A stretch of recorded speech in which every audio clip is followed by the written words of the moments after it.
Welcome, everyone. VikeFans.com presents Thor's Hammer. I am Viking Bob, and I am sitting here in Boston, Mass, drinking lots of alcohol, because that's what I do. We are shorthand tonight. Everybody, we have some great guests tonight joining us from the board that you either know very well, don't know at all, but you will definitely get to know this evening. I'm going to throw the microphone down to Georgia and introduce my partner in crime, Georgia Vike.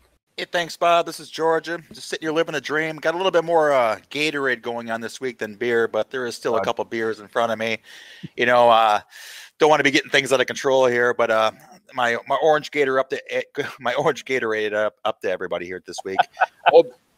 OBM's gone this week. I believe he's up there in the mountains, spending $100 betting against the Vikings or something like that. But he's probably going to throw it on the board as well. So, go for it this week because I'm willing to take that $100 from you, brother.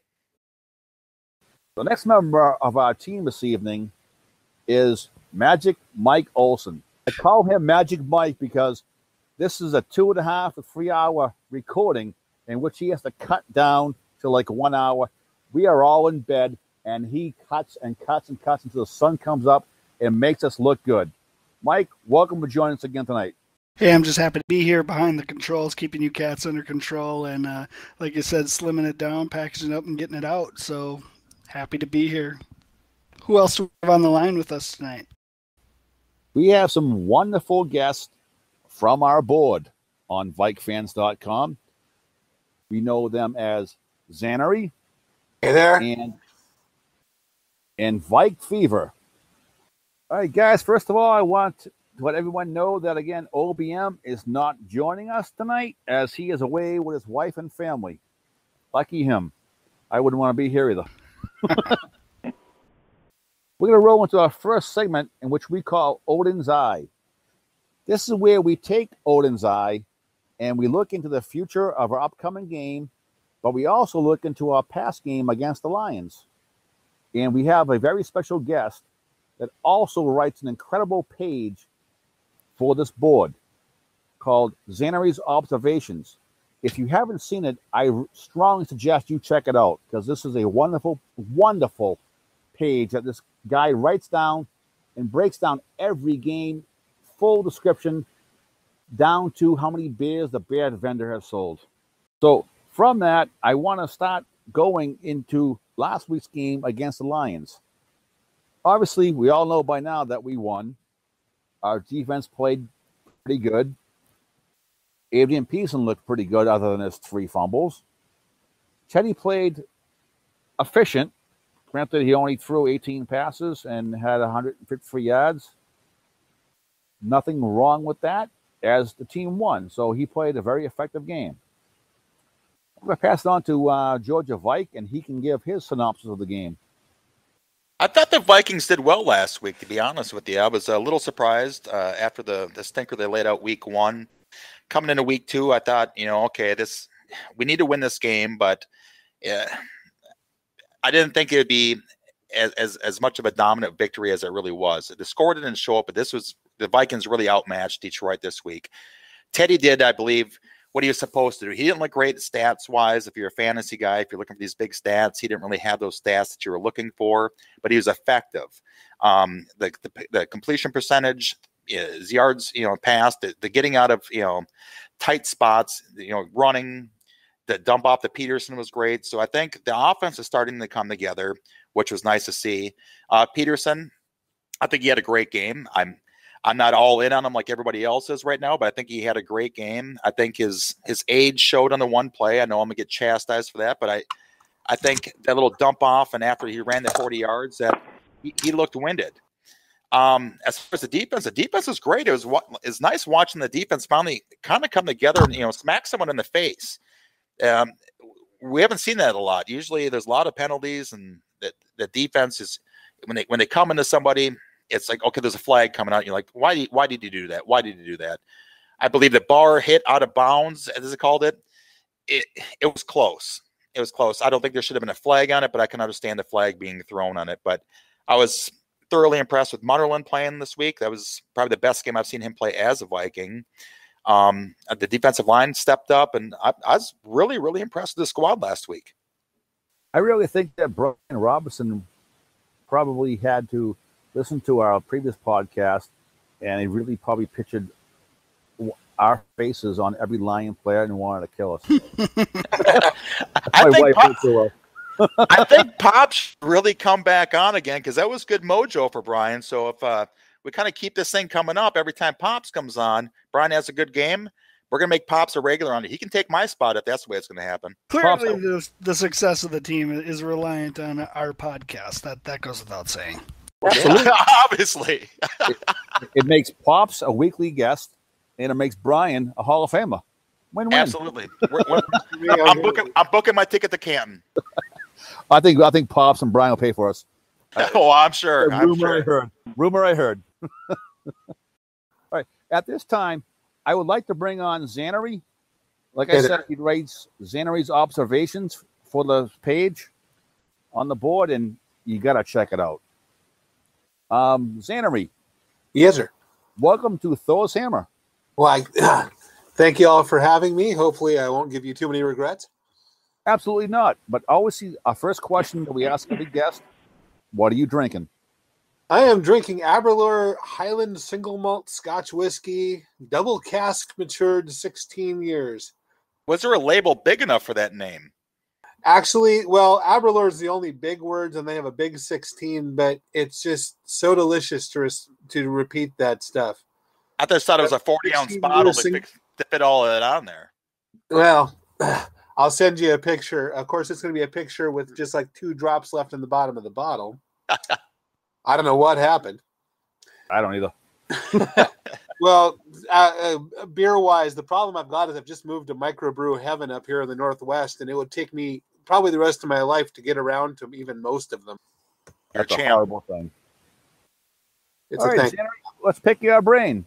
Damn it. You write an incredible page for this site, so let's pick your brain on the last game. All right. Well, first of all, thank you. The page is something I've done for a while. Mike promoted it into being an article as opposed to me just wasting a big chunk of board space every week. The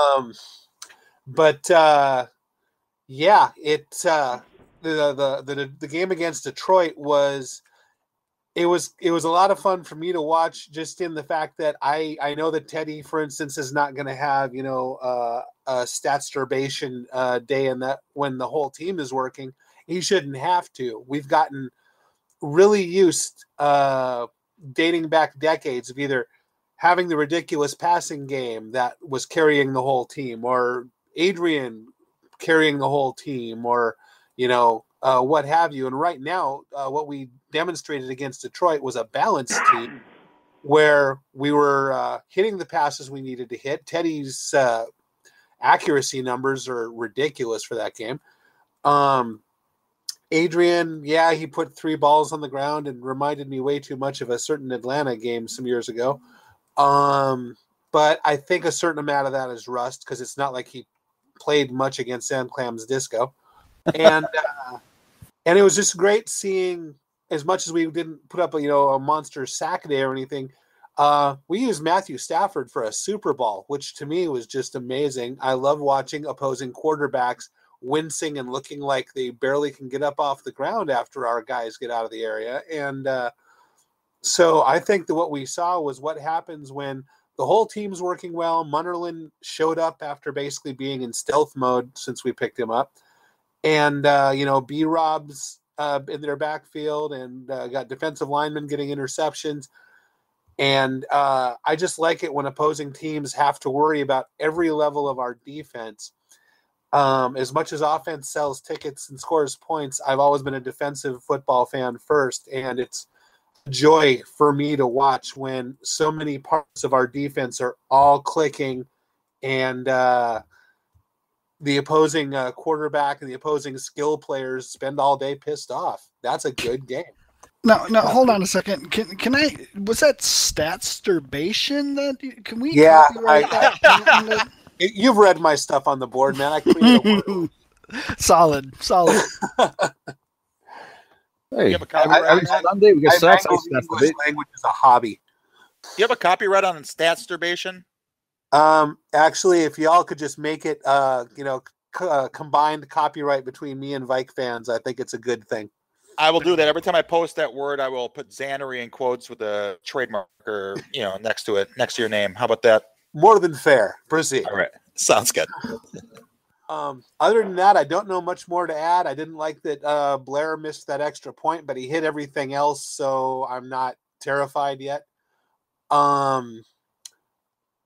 wonder what the hell happened to him, but I've wondered what the hell has happened to many Vikings players over the years. And I've never gotten an answer once. So I'll just hope that the coaches and he work it out in the word, and he just gets past whatever little mental hitch he's having, because I can't believe when I keep hearing that he's practicing good and he's hitting them all in pregame, and he, I think it's all just hopefully something that he just needs to adjust mentally. But anyway, that's my take on the Blair Walsh project. Well, I've said this before in our other podcasts that we've done here. With the Blair Walsh, it's a pattern. I believe it's a pattern with him. He's a great kicker. I said he did the same thing in college as he's doing now. I don't know what the problem is. We said it was the yips, but obviously I'm just a fan down here in Georgia. I've seen him in college. I'm not in practice every day. I don't know what's happening with that.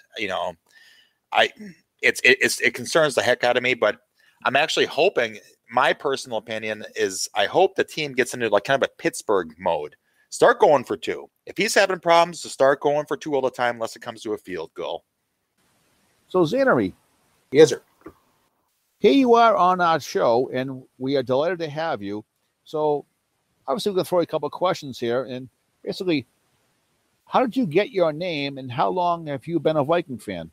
Well, I'm gonna be difficult to answer those in reverse order. I was born into a Vikings family in Fargo. There's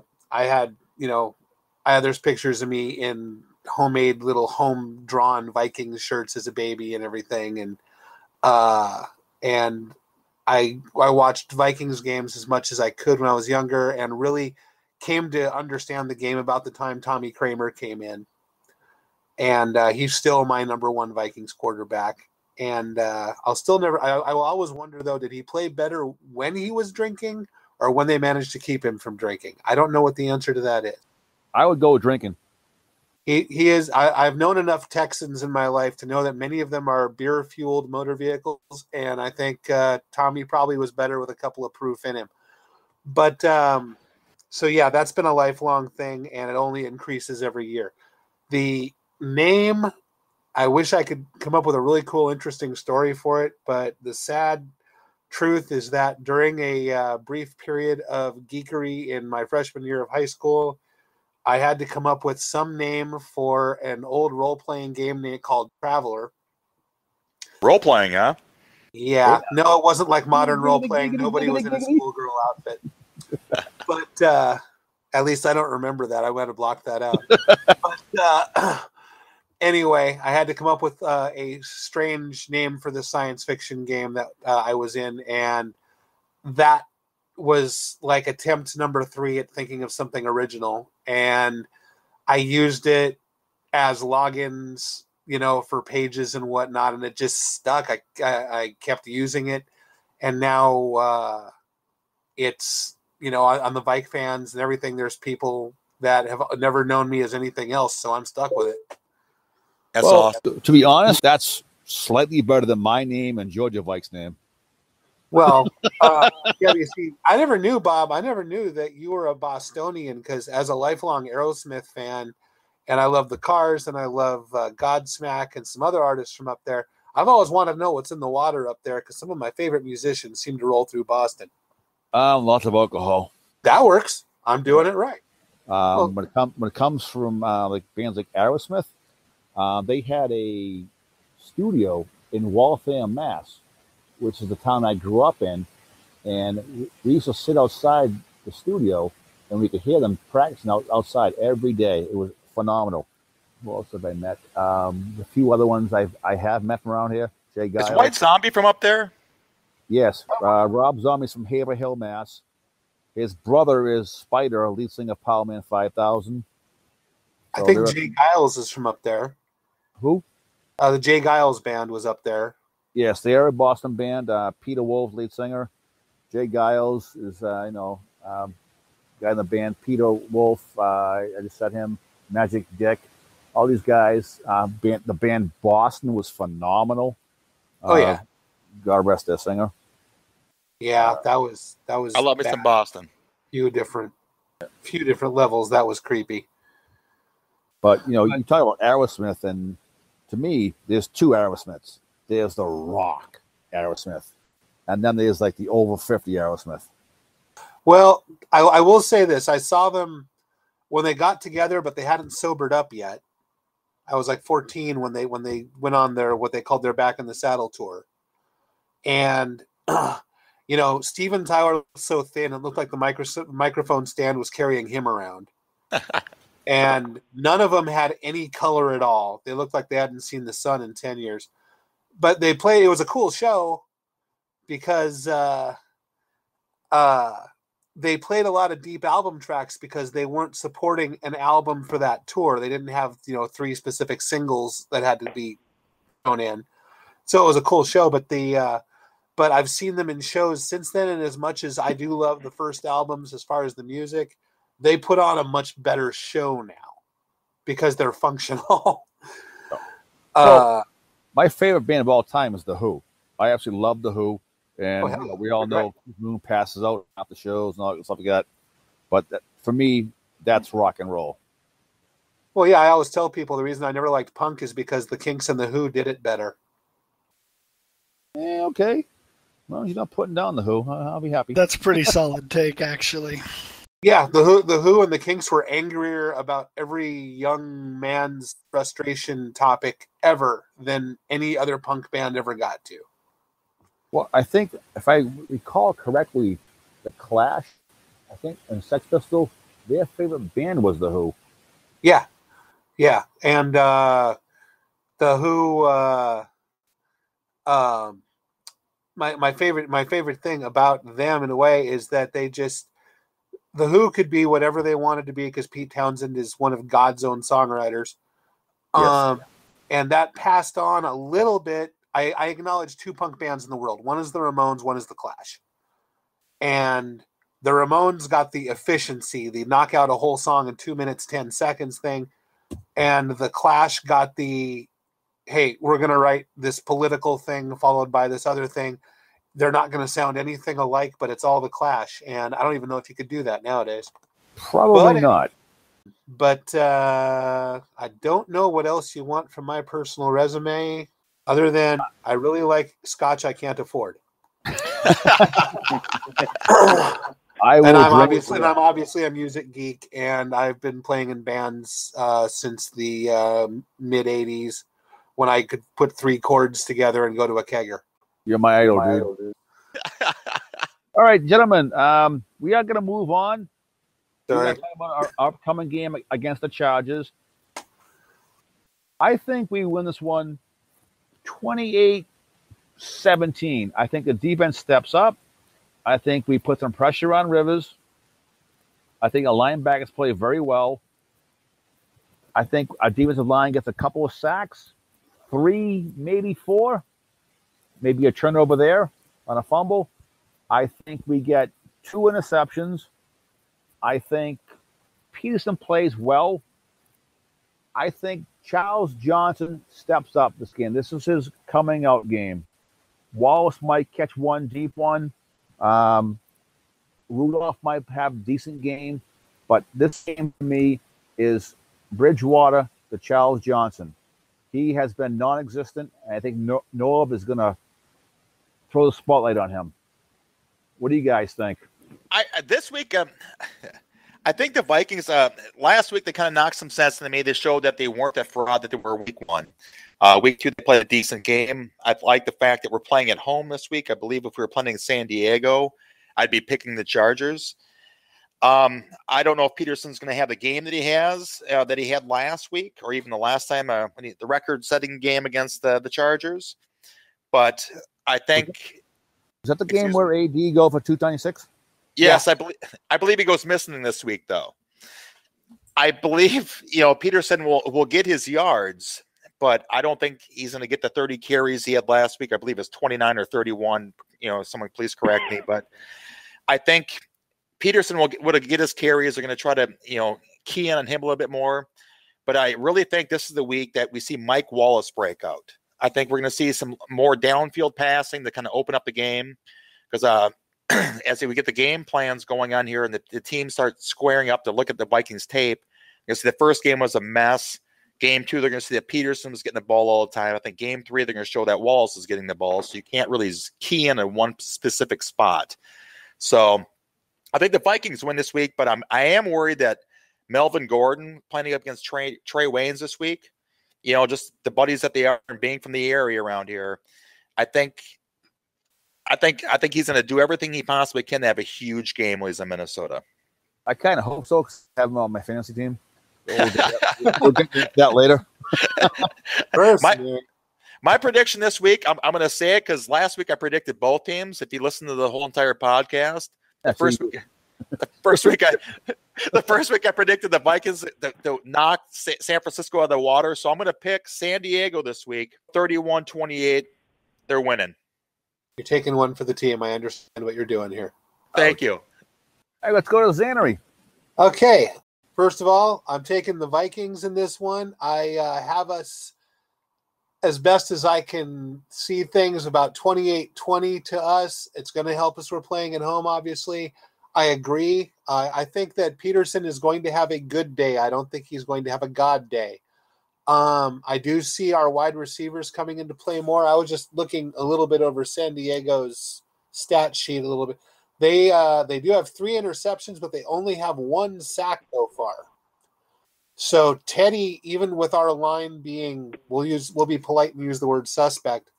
I think that Teddy should have the time to do what he needs to do. I think that one thing I have seen about San Diego and their whole offense is like a lot of other ones. If you take them off their stride, if you throw off their rhythm a little bit, it has a very telling effect on what they do or don't accomplish all game long. I mean, I've seen Rivers be both brilliant and completely horrible, even as a veteran. So I think that the Zimmer crew is going to find a way to get him off balance, uncomfortable. And at that point, all we basically have to do is be efficient again. But as my predecessor so correctly stated, I think our wide receivers show back up as well, and the team really gets closer to that potential that we've all been drooling over all year long. I have to agree with you. I'm with you on the wide receivers. I think this is the game that Teddy is going to come up and probably pass for 250 in that area. I think Charles Johnson is going to shine. I see him getting at least 1 touchdown, probably 85 to 100 yards receiving. I'm hoping. That's how I feel. But before I ask Vike Fever his thoughts on the game, Zannery, I enjoy what you write for this page on the board. It's phenomenal. It's incredible breakdown, position by position. And anybody listening has not checked it out, you do not know what you're missing. Check it out. Thank you again. I have to ask you, how do you watch the game? And granted, you're living on the West Coast, so the game starts at 10 a.m. your time. Are you sitting home alone drinking your Starbucks, or are you out? Dude. Are you slowly waking up from the night before? Depends on if I was playing out that night. Some games I have been known to watch with one eye only held open by the eye boogers in it. But going, please turn the damn TV down for the love of Christ. But no, I usually even back in New Mexico, I had to hit sports bars to see Vikings games consistently. So my older brother and I, that is our male bonding ritual. We go to actually we haven't picked a favorite bar here yet. There's a whole bunch of them kind of in our area that we're working around. But no, we'll go to some bar that gets the NFL package, and usually be there's only a couple of purple people in this part. I will say, and I want to throw a shout out just in case anybody hears it. There is a bar up in North Seattle in the Ballard area called Zeta Buddies. They are all about the Vikings. They are all about Minnesota stuff. They serve, like cheese curds in gravy, guaranteed to harden those arteries in 2 bites. And if it wasn't just such a traffic bear to get there, also because the place is kind of small and you can drive for half an hour and not have a table.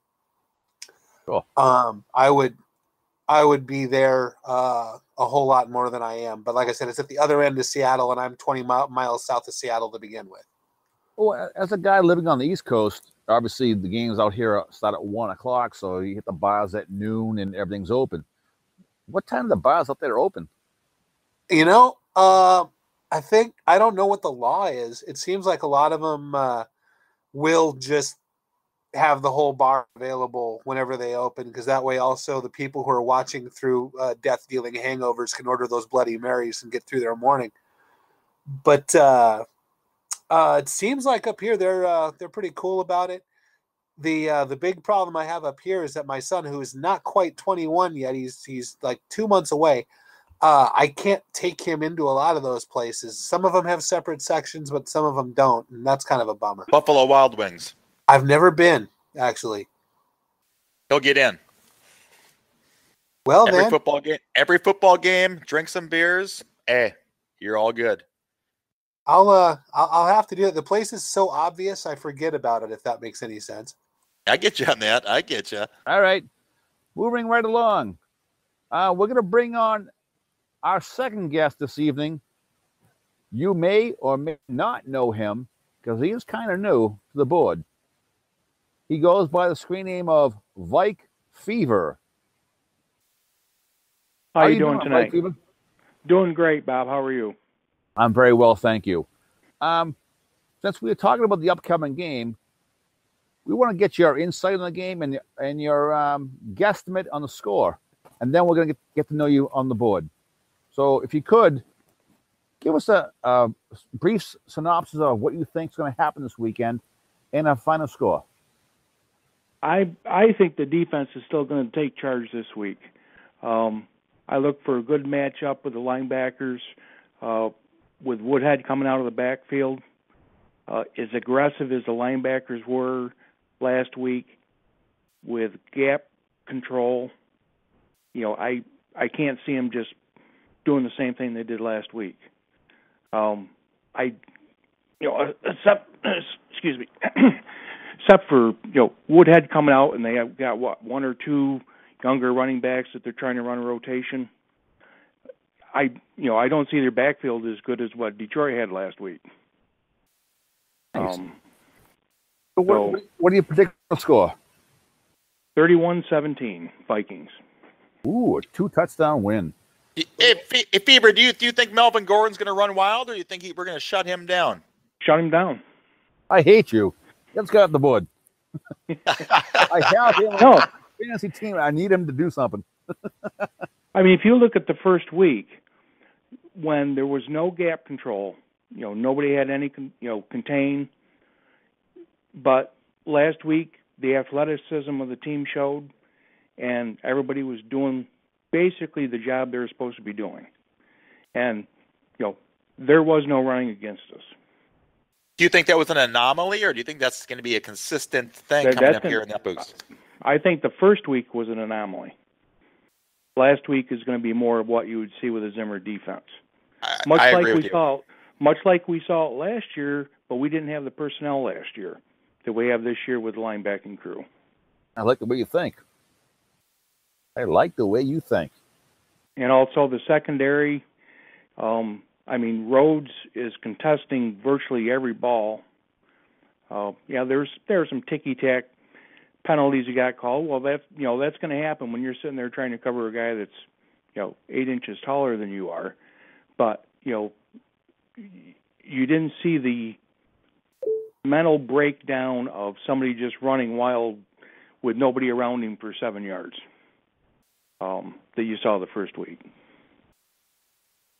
I would be very surprised if you see San Diego, really in this game. Just looking personnel-wise, I know we have a young team, but they seem to be. I don't know. I watched a little bit of the San Diego game, the first two games, and I just don't see San Diego beating us. I actually think I agree with you. I don't know if it's going to be 2 touchdowns. I think I said 28-17, so I got a touchdown and a field goal. So we're in the same ballpark, but we're kind of agreeing on defense, and I think Xena agreed with that as well. Just to upset AZ Bike Scale, I still don't go there. Don't go there. Oh yeah, we got to make sure she's still listening at this point. I'm still going to say San Diego's going to win, and I think Phillip Rivers and Keenan Allen are going to light us up. Well, since we have Mike Olson still on the board with us, Mike, do you want to give us your prediction of the upcoming game? Well, I mean, my original take was that I was going to be worried about how our linebackers are going to react, especially with how San Diego seems to like to roll out some screens and some things like that. But Vike Fever, maybe he's calming some of my nerves as far as that goes. He thinks that we're going to that the linebackers are going to be quick to the ball, so maybe we don't have to worry about that so much. I was going to go with a little bit of a closer game, but some of these scores you guys are rolling out, I think 28-17, maybe something like that. All right, so your 11 game. Actually, I think that's what I said, 28-17. So Mike and I agree. That's scary. That's very rare. I think the board's going to fall apart now. Right. So at this time, we have brought on Vike Fever. At this point, let's get to know the guy. Vike Fever. Yes, sir. Feel free to tell us anything you want to tell us about yourself, like how long you have been a Vikings fan. Obviously, your name's pretty obvious, so I really don't need to ask you that question. And anything else you want to talk about in your life? Well, started becoming a fan 1970. Family bought a Viking snowmobile, and on the back brochure of the owner's manual was Jim Marshall or Carl Eller. He was a spokesman for the. So, of course, I just started to play junior league football that same year. So everything kind of coincided together. Of course, the Vikings were, at the top of the NFC, and it just snowballed from there. And like Zaneri said, Tommy Kramer, he's my favorite Viking. Very nice. And somebody asked him if he could be any quarterback. He said he'd like to have the arm of Marino in his head.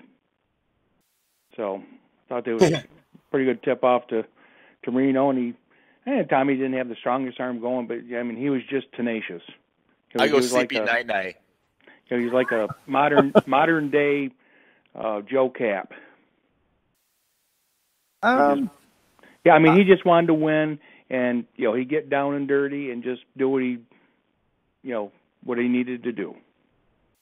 I'm too young for Joe Cap, but I do remember seeing him in obviously highlight film and stuff like that. But Tarkenton and Kramer were like my two big favorites growing up. And then obviously it was many years before we actually saw a quarterback wear purple that was worth seeing. Probably Cal Pepper. Sean Salisbury? No. Bob Brady. No. Gannon wasn't too bad for a little bit of time. I mean, he was he was real streaky. I mean, I'd take him over Fade Out Wade any day. How about Moon? Oh, well, I mean, that's... What was that, like 2 years he played for us? 3 years? Whatever it was. Like that. I don't know. He was the best leader we had under center for a while. Yeah. Beautiful spiral. Ball just flew off his hand. Anything else you want to say about yourself that we want to know? Oh, upstate New York, cold, snow, just kind of cousins to the east. From there originally? Yes. Yep. So you've always been a New Yorker, and you're a Viking fan. Upstate New Yorker. Upstate New York. I'm sorry. You must be a glutton for punishment. You're from Upper New York. Yep. You got the Bills up there. I work with a Bills fan. A guy's diehard Bills fan from Buffalo. He's actually from Lackawanna, I believe is the area he's from. And he's a huge. He's got it says B Flow fan. His customized plate down here, and he and I keep laughing that if the Vikings play the Buffalo Bills in the Super Bowl, we're each just going to kill each other because one of us cannot stand to go 0-5 in a Super Bowl. How in the heck did you become a Viking fan living in that area? Well, but understand, back when I became a Viking fan, I mean, the Bills were really the local TV didn't carry the local teams like they do today. I mean, they went to whatever the big game was for the week. You had. And it always changed over. Either CBS had it at 1, and NBC had it at 4, and then the other weekend it would switch around. And they'd always have the two best games is what you'd watch. And then of course you had Monday Night Football. And so I never really saw the Bills. TV was you had Miami, you had Vikings. It was all the powerhouses back then. Is basically what I saw. But like I said, really, the reason I went with the Vikings was because of the snowmobile. Nice. Moving right along. What are you drinking? We didn't ask you that question. Well, what I always am, and that's Evan Williams with some ice. Just kind of oozes in, no hangovers ever. Life is good. Life is good. But you're talking about the Buffalo fans, and I've been to four Bills games in my life. Sorry. And well, one was Vikings were up there for a game.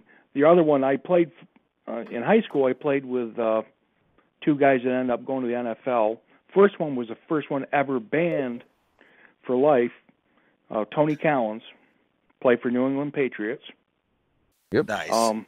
Yep, and he made the Pro Bowl his first, his rookie year, second year, and then he was out of the league in 6-7 years for doing coke. Played with him, and Chris Chrissy played on the Redskins, wide receiver on the one of their last Super Bowl teams that they had. Can I ask you, I keep hearing the rumors of the Ralph, as they call it, or the gentleman I work with calls it the Ralph. It's like when you're up on the flow, you don't roll into the Ralph, dude. He makes it sound like he's like at Oakland Alameda County Coliseum down there. Like, man, you're gonna die if you show up in opposing colors. Is that true? When I was up there, you did not want to be in opposing colors. No kidding. It was not fun at all. I mean, there's beer bottles coming your way.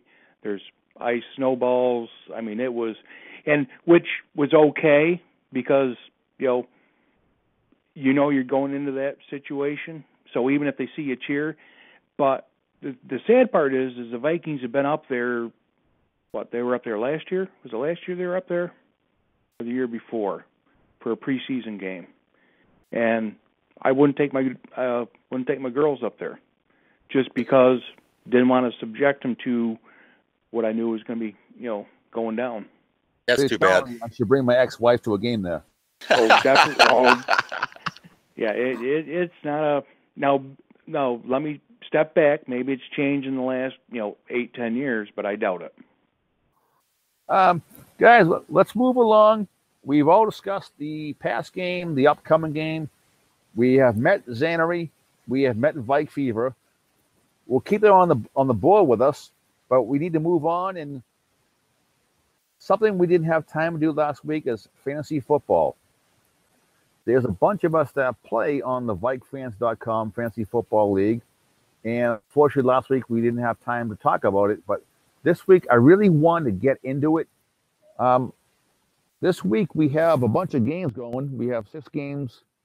I'm playing a guy named called Soulless Ginger.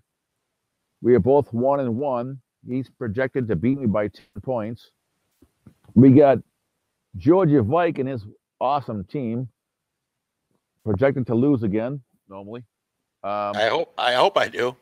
But somehow Georgia White's actually 1-1, and he's playing a guy you know as Guru, who's 0-2. Haha. But Guru is projected to win by 14 points. We'll go over to Mike Olson. His team is 1-1. The bastard that beat me last week is playing Kingdom Come, and he is projected to lose by 9 points at the current time. And our fourth member of our team who's not here tonight is Mofo, OBM. He has an incredible team. He is 2-0. He's playing Team Flashy's Fans. He's projected to win by like 28 points. Yeah, screw him. Anyway. Can I interject here for a second, Bob? Sure. Team Junkyard Gang, Mushmouth, that's my team. Absolutely. Playing started from the bottom of Drake, known as Guru. He's projected to beat me this week by 15 points, okay? I have got nothing on my squad. Nothing. Since we keep I keep a few people every year, I am like swinging for the fences on a few rookies this year. If Guru loses to me this week, he will never, ever, ever, ever hear the end of it. Well, I think you may have to change his name too. The Guru's name? Yeah. To what? Mike's. He tried working on a trade with me earlier this week. He backs out of it. I offered. He said, offer it again. I'll accept it now. I said, I'll offer it in the morning. I offered it in the morning. He let it sit there all day playing me. I said, nobody backs GV into a corner. So I canceled the trade. So we're sitting there, and I'm like, okay, I've got Joik Bell going this week, Latavius Murray, Amari Cooper, Devontae Adams, Jimmy Graham, Alan Hearns, Andrew Luck. Okay. I'm like sitting here I'm throwing darts. Okay. Just whatever. I hope I finish in last place for the first pick next year. I really do. Cause I'm going to destroy some people, cause I'm grabbing all these hot rookies that if anybody goes down with an injury, watch out. He's got Roethlisberger, Jeremy Hill, who screwed me in another league, and I hope screws him this week. He's got Le'Veon Bell, AJ Green, Jeremy Maclin, Delaney Walker, Amir Abdullah, who I wanted for him, who he stole back from me in that trade, by the way, at Colts D, and Dan Bailey. Guru, if you're listening, which I hope you are, you better beat me this week. If you don't, you're diseased. We have two other games. We have Canthony. I don't know why is Canthony squared. It's C. Anthony. Or Carmelo Anthony. Yes, C. Anthony. Whatever. He knows who he is. That's right. Randy Rose. That's right. Right on. Randy Rose. He is playing VATCB. And he is projected to lose by 24 points. I think he does. I can see it. I can, but he's got Wallace, so don't worry about that. I think that's the best trade of the offseason. So they're both 1-1, so anything can happen. Hey, I had Wallace in my squad, and trust me, I was looking for a number 1 for him, but he got me down to an 8. So I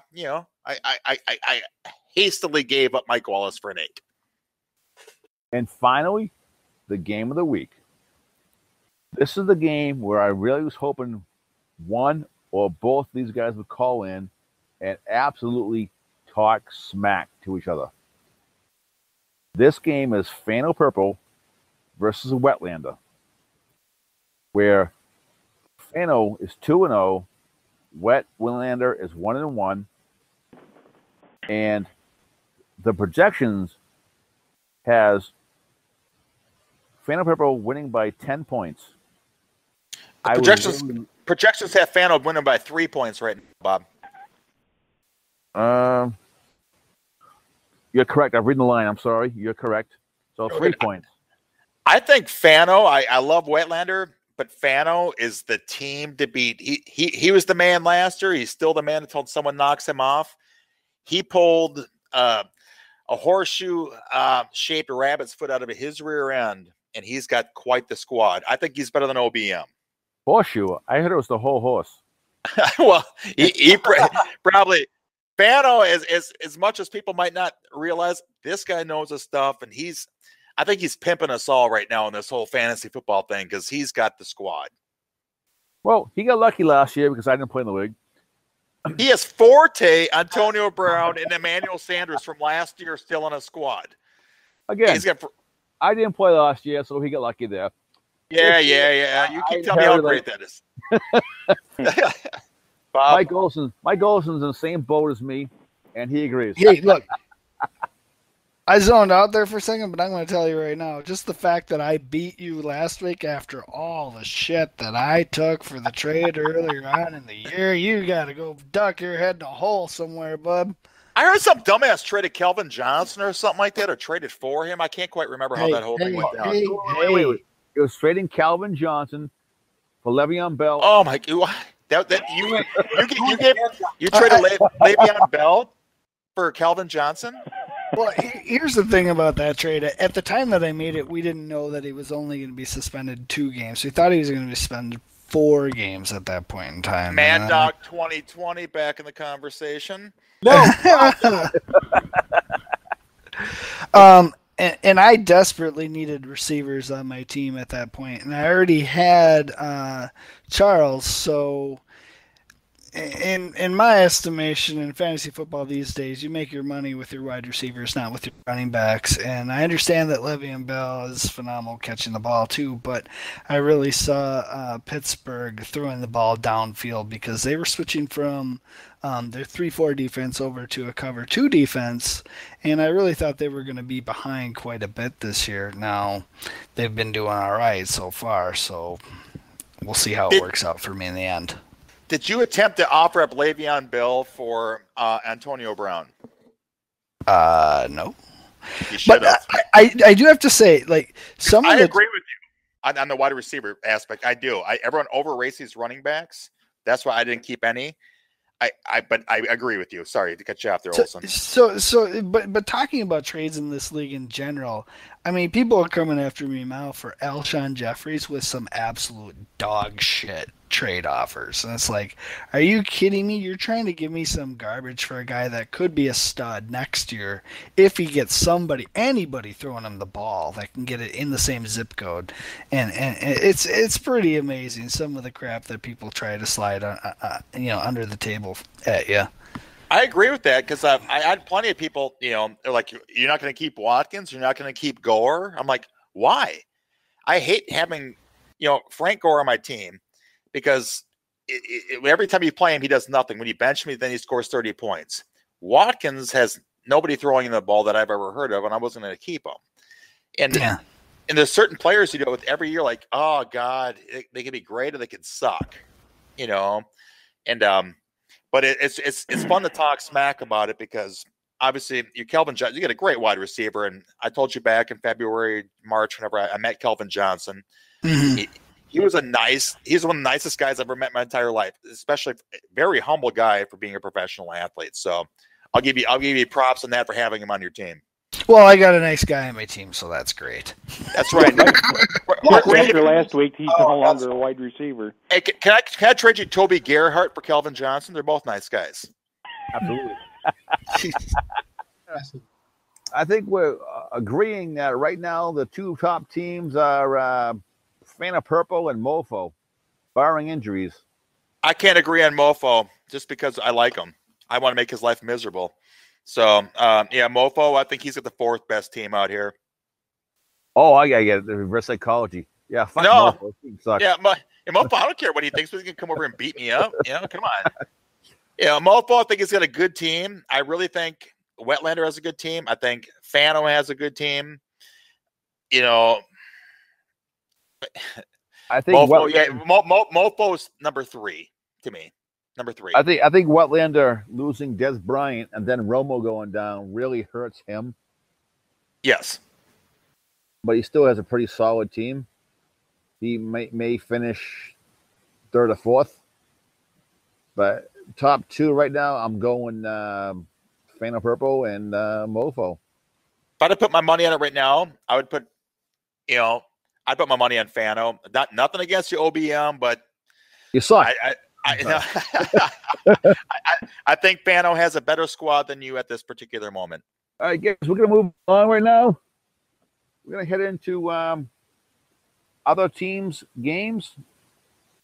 Let's talk about the NFC North. We have the Broncos and Lions, Bears at Seahawks, Chiefs at Green Bay. What do you guys think is going to happen? I'll quickly throw this out there. I really think the Broncos and Lions is going to be the game of the week between these three games. I'm going to go with the Lions because they can't go 0-3. They really can't. I think the Seahawks kill the Bears, and Green Bay gets by the Chiefs. George Mike, your thoughts? I sort of agree with you with Detroit over Denver right now. Peyton Manning is starting to look his age. I don't want to dog the guy because he still wins games, but they're at Detroit. I like to get the home field advantage, but Detroit looked bad last week against us. They really did look like they haven't come together as a team, but I'll get the home field advantage to Detroit on that. I think Seattle will stomp the living piss out of Chicago. I really do. Chicago is banged up, and they're banged up bad, and they weren't good before they got banged up. So I think Seattle, they're going to go all out this week, and at home, their home opener, they're going to blow up Chicago. I think that game's not even close. Then as far as Green Bay, God, I hate Green Bay, man. Who doesn't?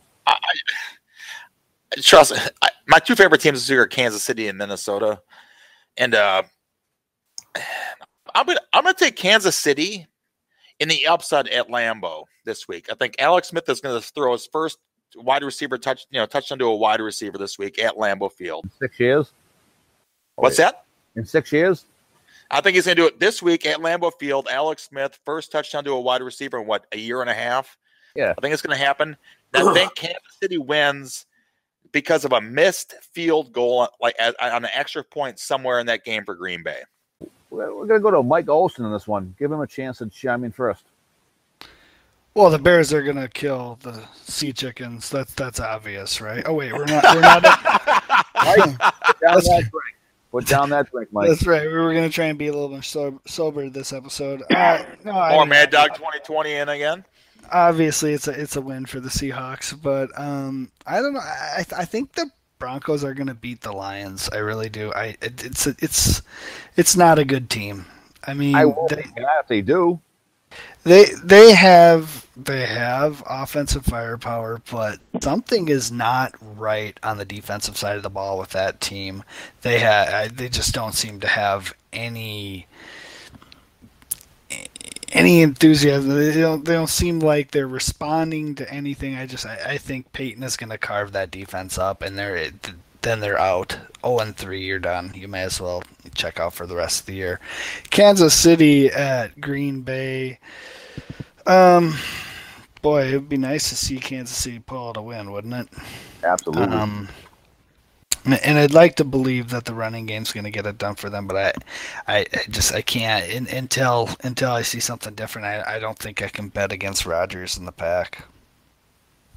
I gotta agree with you there in a way, Olson.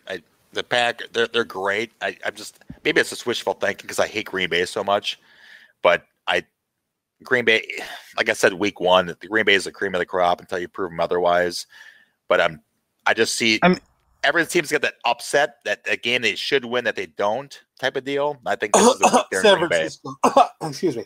I mean, the thing about Green Bay and the thing that's the most infuriating is that talk about a team that should be feeling the effects of injuries, and these guys they just keep rolling along, and the injury bug is biting them, and it just doesn't affect them. Yeah, it reminds me of 3 years ago, 4 years ago now when they won the Super Bowl. They had how many guys in the IR that year? Why doesn't this team lose? Is Belichick and not Holmgren? What's his name? McCarthy. Yeah, thank you. Is McCarthy and Belichick, are they good friends over there? Comparing notes or what? But it's strange to say. has obviously no allegations like that against Green Bay, but that team is so solid. It just proves what a good quarterback can do for a team. That's right. That's right. Zebra love doesn't hurt either. But, Yep. Oh yeah. So, since Mike Fever, since we have you here talking to you right now, give us your update on the 3 games, the NFC North: Broncos, Lions, Bears, Seahawks, Chiefs at Green Bay.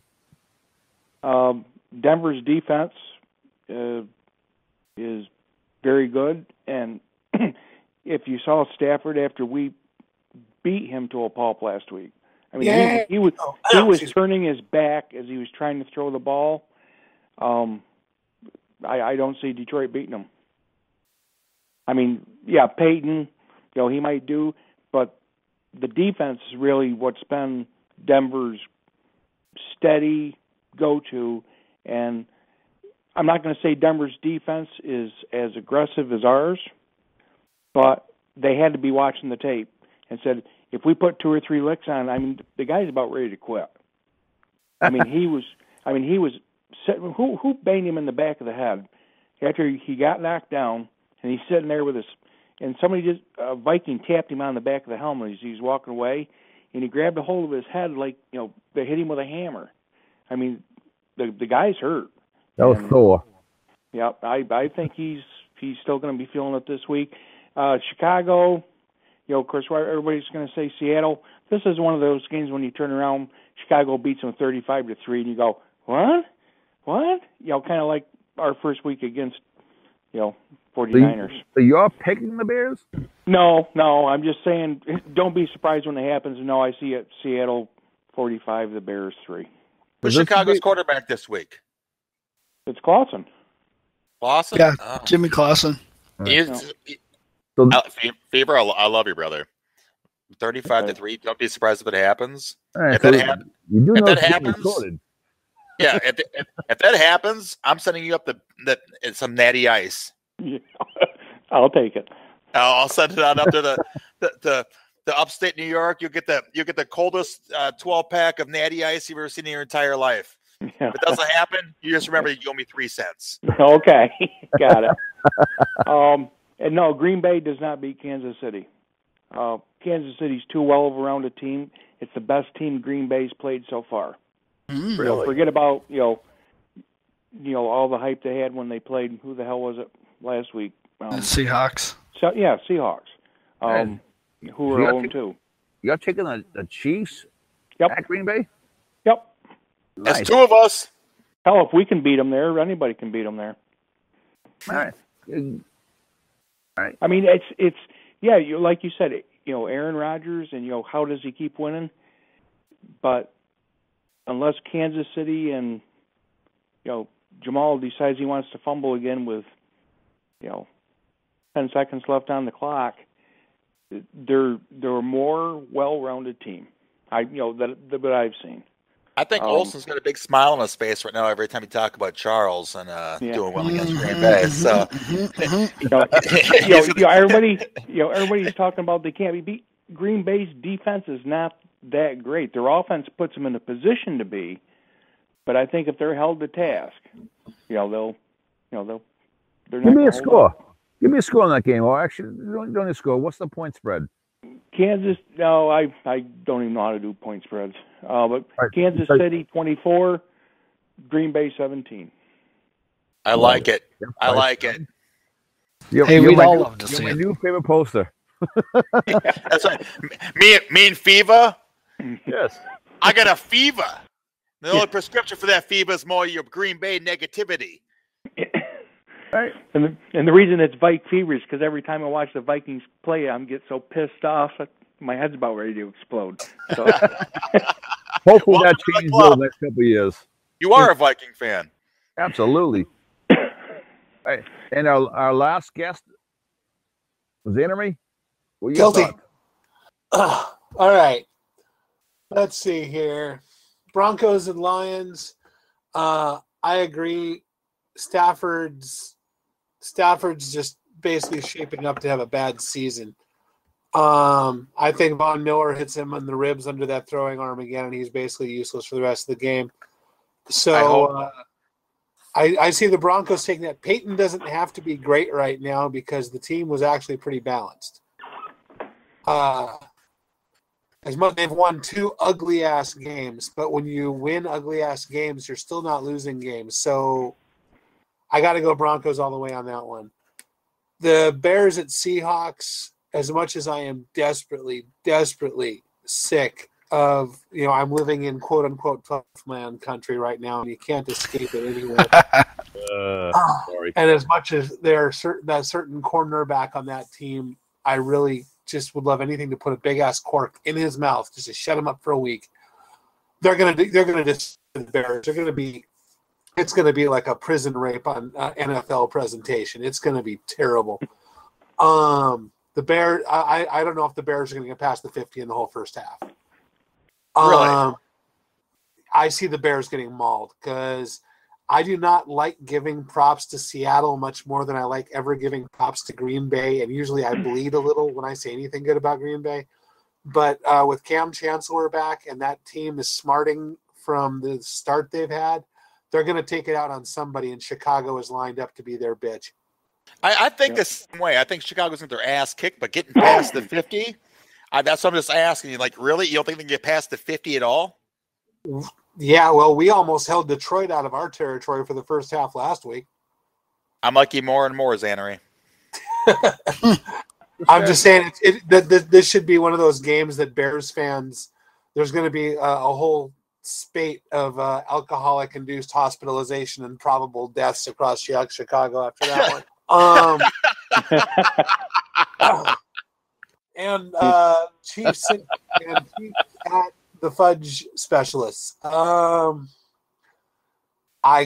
Dear gods, whichever higher power echelon you believe in, and all Father, hear me. I would love the Chiefs to figure out Green Bay's system and just eat them. And I dearly want to pick them in Lambeau. God damn it. I can't. I want to. I really do want to. Chiefs, 30-21. All right, guys. At this time, I really want to thank you all for joining us. Thanks for having me. Certainly, I loved it here. Certainly appreciated the invite. I've had a good time. Obviously, we are extraordinarily happy that you both enjoyed it. And as we roll on, we want to bring people back eventually. We want to, trust me, we have a long list of people that want to join us. And we could not be happier that people enjoy this and want to come back. So from that, I want to thank our guests tonight, Zannery and Vike Fever, for the board. When it comes to Zannery, the guy writes an incredible page every week after a game. It's called Zannery Observations. You definitely want to check it out. As for Vike Fever, he is kind of a new guy on the board, and he has joined many of us on the drinking thread, and he has some wonderful stories he tells us. He's also a guy that you want to get to know. He is a wonderful guy, and we thank him for joining us as well. Thanks for having me, guys. From there, I'm gonna give the closing out number out to Georgia Vike. I will say goodnight tonight. Now I'm Viking Bob. I'll close it out later, but Georgia Vike, it's all yours. Yeah, Bob, getting all geriatric. Trust me. After last week, I have not drank very much tonight. Okay, so you guys back the F off. All right.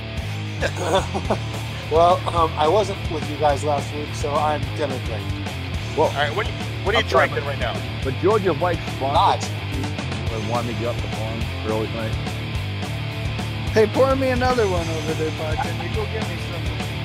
Hey, barkeep, go get me a beer and pour me another beer.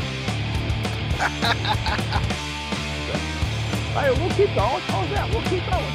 What you got going on there, Bob? What you got going on the bar over there, Bob? What you got in the bar? Yeah, Bob, what you got in the bar, Bob? Drinking beers all night long, listening to those devil sounds. Beers and moose, so I sing. Rock you ever come to me. We will have some fun tonight. it's doing, that's alright. Giving all the best you got, make another horny slug.